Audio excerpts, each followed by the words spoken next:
This has to be the right way.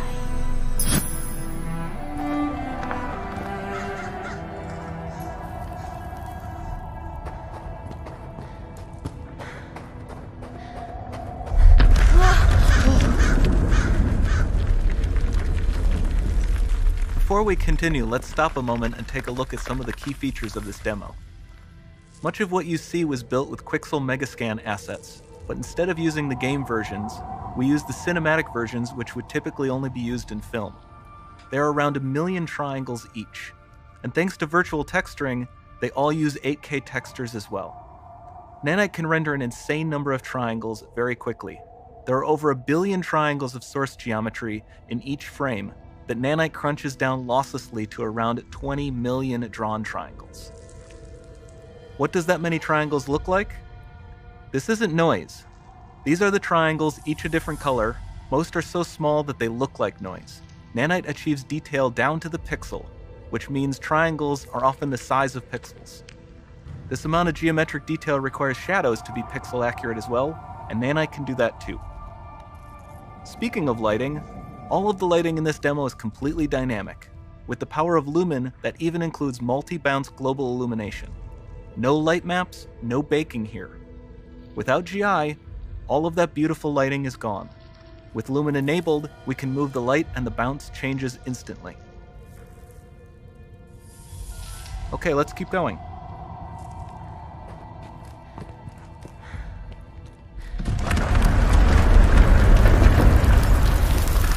We've made some great additions to our audio system as well.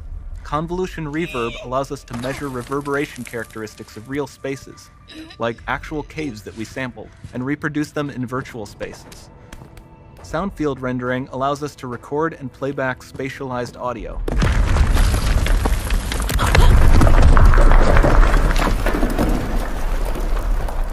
All of this adds up to a more immersive experience.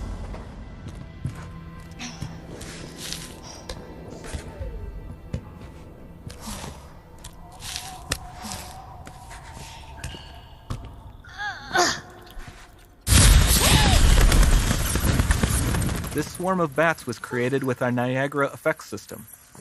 Particles in Niagara can now talk to one another and understand their environment like never before.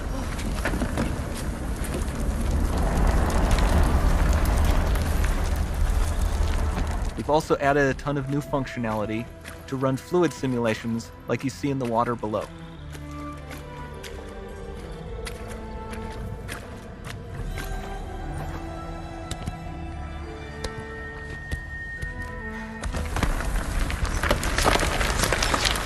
The demo runs on our chaos physics system.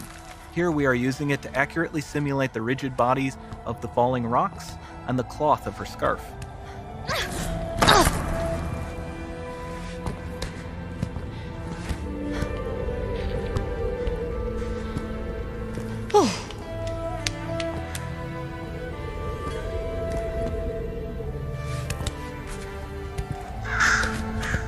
Now that the environment is so complex, we've needed to greatly improve our animation systems to adapt.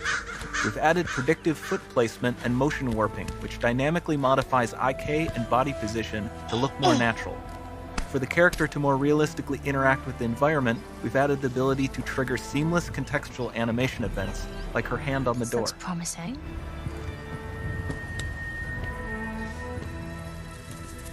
Dynamic GI is amazing, not just for speeding up iteration, but also for its impact on gameplay.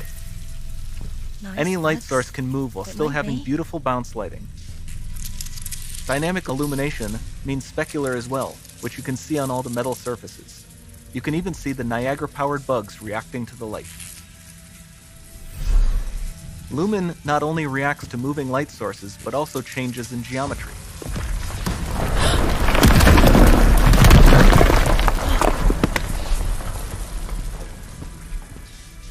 Remember we mentioned high poly assets? This statue was imported directly from ZBrush and is more than 33 million triangles. No baking of normal maps, no authored LODs.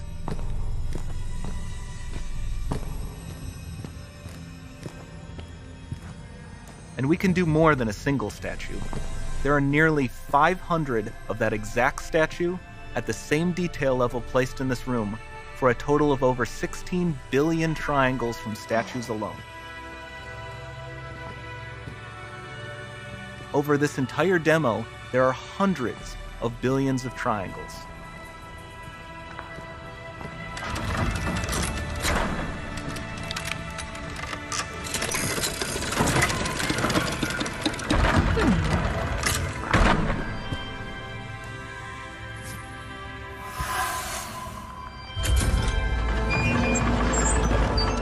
So with Nanite, you have limitless geometry, and with Lumen, you have fully dynamic lighting and global illumination, all running on a PlayStation 5.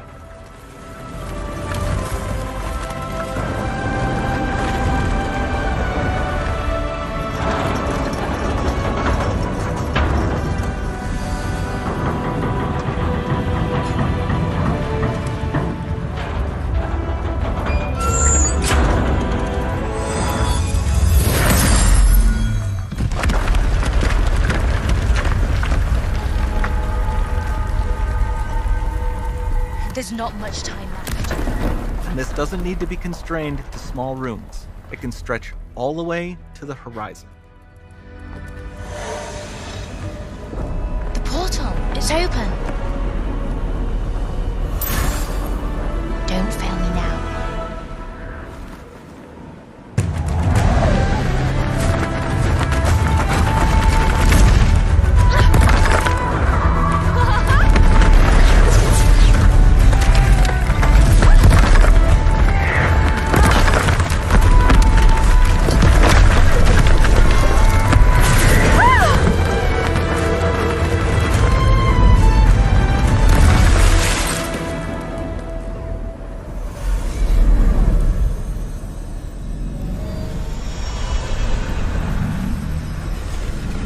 It's time to see what's next.